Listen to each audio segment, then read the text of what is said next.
নমস্কার, S Bangla news online খবর সব দেখাবো আমরা।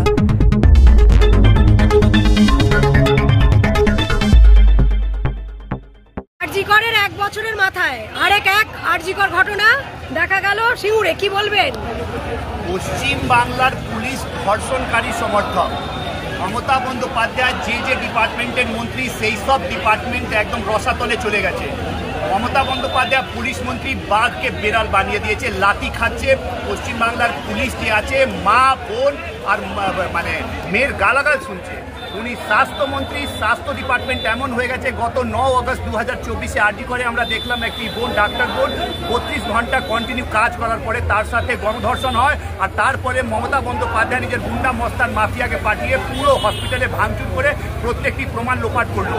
আর আজকে যে সিঙ্গুরে কাল পরশুদিন যা ঘটনা হলো, সেটা নিয়ে পোস্টমর্টম নিয়ে আজকে মমতা বন্দ্যোপাধ্যায়ের পুলিশ ডেড বডি চুরি করে নিয়ে চলে গেছে। আর পুরো পোস্টমর্টমটাকে নিজের হিসেবে করে বেচারাম মান্না বা তৃণমূল কংগ্রেসের কোনো নেতা বা কোনো কার্যকর্তাকে বাঁচানোর পুরো চেষ্টা চলছে। পশ্চিমবাংলার তৃণমূল কংগ্রেসের সরকার ধর্ষণকারী সরকার, পশ্চিমবাংলার সরকার মেয়ে মহিলার ইজ্জত নেওয়ার সরকার। এই সরকারকে 2026-এ বে অফ বেঙ্গল সাগরে ছুঁড়ে ফেলতে হবে। আপনার নাম? আমার নাম হরি মিশ্র, পশ্চিমবাংলার ভারতীয় জনতা পার্টি যুব মোর্চার মুখপাত্র। গতকাল থেকে আপনারা জানেন, সিঙ্গুরের একজন নার্সিং স্টাফ এখানে ট্রেনিং করতে এসেছিলেন, 24 বছর বয়স। হঠাৎ রাত্রে খবর পাই যে তার একটা ঝুলন্ত দেহ পাওয়া গিয়েছে। পরিবারের লোক যখন এই হুগলির সিঙ্গুরে বাড়ির লোক কথা বলতে আসে, পুলিশ প্রশাসন প্রথমে বডিটাকে গায়েব করে দিয়েছিল, ভেবেছিল থানা চাপা দেবে। কিন্তু আমাদের এসএফআই, ডিওয়াইএফআই এবং আইডুআর কমরেডরা এবং গণতান্ত্রিক আন্দোলনের নেতৃত্বরা সকলে থানায় যায়, পরিবারকে সঙ্গে নিয়ে অভিযোগ জমা করে এবং অভিযোগ জমা করার পরবর্তী সময়ে ময়নাতদন্ত করার কথা বলেন। পরবর্তী ক্ষেত্রে ছাত্র যুব নেতৃত্বরা রাস্তা অবরোধ করেন এবং লড়াইয়ে থাকেন। আজকে সকালবেলায় যখন আমাদের গণ আন্দোলনের নেতৃত্ব, ছাত্র যুব আন্দোলনের মহিলা নেতৃত্বরা কথা বলতে যান, তখন বলেন এখানে ময়নাতদন্ত হবে না, কোনো মেডিকেল কলেজে হবে। তাহলে আমাদের প্রশ্ন, গতকাল যারা বললো তড়িঘড়ি করে ময়নাতদন্ত এখানে হবে হুগলিতে, আর তারা আজকে কেন মেডিকেল কলেজে বলছে? তাহলে আমাদের প্রশ্ন এটাই যে তাহলে নিশ্চয় এখানকার ইনফ্রাস্ট্রাকচার ঠিক নেই, না হলে কোনো একটা জায়গায় তারা সেটিং করার চেষ্টা করছে। যেভাবে তিলোত্তমার বডিটাকে নষ্ট করার চেষ্টা করেছিল, পুড়িয়ে দেওয়ার চেষ্টা করেছিল, ময়নাতদন্ত সমস্ত রিপোর্টকে গোপন করার চেষ্টা করেছিল, একই পদ্ধতি থাকতে পারে। আজকে যখন আমাদের লোক গাড়ির সামনে দাঁড়িয়ে বলেছিল শুধুমাত্র একবার পরিবারের লোকের সঙ্গে কথা বলতে দিন, পরিবার কি বলছে আমরা শুনবো, এবং পরিবার যদি বলে বডি আপনাদেরকে নিয়ে দেবো, নিজেদের দেবে। কিন্তু এই এলাকার পুলিশ প্রশাসন আমাদের কর্মীদের উপরে মারধর করেছে। মর্গের ভিতরে আমাদের গণ আন্দোলন নেতৃত্ব, প্রাক্তন যুব নেতাকে মারধর করেছে। মারধর করার পরে মবকে সরিয়ে দিয়ে, কমরেডদেরকে সরিয়ে দিয়ে বডি নিয়ে চলে গেছে। কোথায় গিয়েছে আমরা এখনো পর্যন্ত কোন রকমের হদিশ পাচ্ছি না। আমরা চাইছি এই এলাকার যারা পুলিশ প্রশাসন আছে, আইসি আছে, এসডিপি আছে, এসপি আছে, এদের কঠোরতম শাস্তি, এবং এদেরকে এলাকায় রাখা যাবে না। এরা এলাকার শান্তি শৃঙ্খলাকে নষ্ট করছে। দুজন কমরেড আমাদের ভর্তি আছে। কালকে বিকেল 5টার আগে এরাই ময়না তদন্ত করতে চেয়েছিল। আমরা প্রশ্ন করেছিলাম 5টার পরে কি ময়না তদন্ত করা যায়? ময়না তদন্ত তড়িঘড়ি করে প্রমাণ লোপাটের চেষ্টা করেছিল। আমরা সেই বডি কালকে আমাদের মর্গে প্রিজার্ভ করি। মর্গে সিসিটিভি ছিল না, আমাদের সাথে সুপার দেখা করতে চাইনি।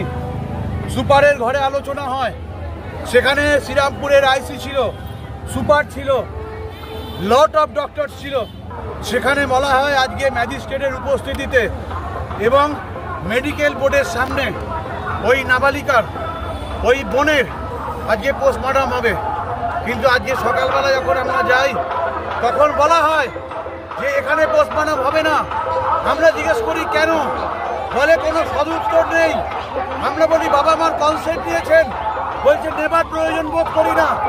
আমরা জমাদের সামনে বাবা মাকে না জানিয়ে জোর করে গাড়ি, পুলিশ, শ্রীরামপুরের আইসি, শ্রীরামপুরের এসিপি, শ্রীরামপুরের অন্যান্য পুলিশ অধিকার এবং শ্রীরামপুর ওয়ালসের সুপার, তাদের মদতে আমাদের মহিলাদের ওপর আক্রমণ হয়, আমাদের ছাত্রদের ওপর আক্রমণ হয়। এমনকি আমাদের যারা গণতান্ত্রিক আন্দোলনের নেতৃত্ব, তাদেরকে মারধর করা হয়, গাড়ি বার করে নিয়ে যায়। ঠিক যেভাবে গত 9 তারিখ আমাদের আর্জি করে আমাদের ছাত্র যুব কমরেডদের বাধা সত্ত্বেও তিলোত্তমার বডিকে বার করে নিয়ে গেছিল, একইভাবে বার করে নিয়ে গেছে। আমরা এই সমস্ত পুলিশ আধিকারিক এবং পুলিশ সুপারের দৃষ্টান্তমূলক শাস্তি এবং অপসারণ দাবি করছি। এই দাবিটা আমাদের লড়াই চলছে। এমনকি ছাত্রীর বাবা তাকেও মারধর করে জোর করে গাড়িতে তুলেছে। তার কনসেন্ট ছিল না, তার কনসেন্ট নেওয়ার প্রয়োজনই নাকি বোধ করেনি তীর্থদা বলল, যা জানিয়েছে সুপার এবং পুলিশের আধিকারিকরা। তারপরেও তার বাবাকে মারধর করে জোর করে গাড়ি তুলে চ্যাংদোলা করে গাড়িতে তুলে তাদেরকে জোর করে নিয়ে যাওয়া হয়েছে। আগে সিঙ্গুর একটি নার্সিংহোমে একটি মেয়ে, সে ওখানে 3 দিন আগে নার্সিং ট্রেনিংয়ের জন্য ওখানে কাজে যোগদান করেছিল। আজ থেকে 2 দিন আগে মেয়েটি এই হাসপাতালে নার্সিংহোমের মধ্যে হ্যাঙ্গিং অবস্থাতে পাওয়া গেছে। মেয়েটির বাড়ি হচ্ছে নন্দীগ্রাম। সেখান থেকে মেয়েটি এখানে 6 মাসের ট্রেনিংয়ের জন্য এসেছিল। বাড়ির লোকের অভিযোগ হচ্ছে ওর মেয়েকে মার্ডার করা হয়েছে এবং মেয়েকে রেপ করা হয়েছে।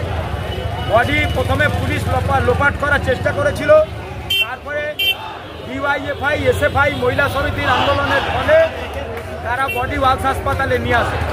গতকাল রাত্রিরে ঠিক হয় মিটিংয়ে আইসি সাহেব ছিলেন, সুপার ছিলেন, আর আমরা নেতৃত্ব ছিলাম যে 11টার সময়, আজকে 11টার সময় ম্যাজিস্ট্রেটের সামনে মেডিকেল টিম করে পোস্টমর্টম করা হবে।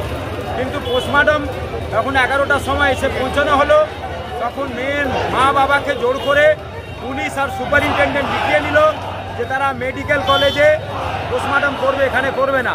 শ্রীরামপুর একটা সুপার স্পেশালিস্ট হসপিটাল, এখানে পোস্টমর্টম না করে বডিটাকে কলকাতা পাঠিয়ে দেওয়া হলো। বডিটা ডিকম্পোজ হয়ে যাচ্ছে। বডিটা পরবর্তীকালে পরীক্ষা নিরীক্ষার মধ্যে কোনো তথ্য যদি না থাকে সেই ব্যবস্থা পুলিশ আর প্রশাসন করেছে। আমরা তীব্র প্রতিবাদ জানিয়েছি এবং পুলিশ লাঠিচার্জ করেছে। বহু আমাদের ডিওয়াইএফআই এসএফআই মহিলা কমরেডরা আজকে ক্ষত হয়েছে, তাদের লাঠির আঘাত লেগেছে। আমরা আজকে এখানে বটতলা অবরোধ করছি। পুলিশ প্রশাসনের এই ন্যাক্কারজনক ভূমিকা, আর মেয়েটাকে যেভাবে ন্যাক্কারজনক মারা হয়েছে এবং তার হত্যা করা হয়েছে এবং যা শোনা যাচ্ছে তাকে রেপ করা হয়েছে, এই ঘটনার পরিপ্রেক্ষিতে আমরা আজকে এখানে উপস্থিত হয়েছি। দাদা আপনার নাম? আমার সুমঙ্গল সিং, আমি হুগলি জেলা কমিটির সদস্য, সিপিআইএম।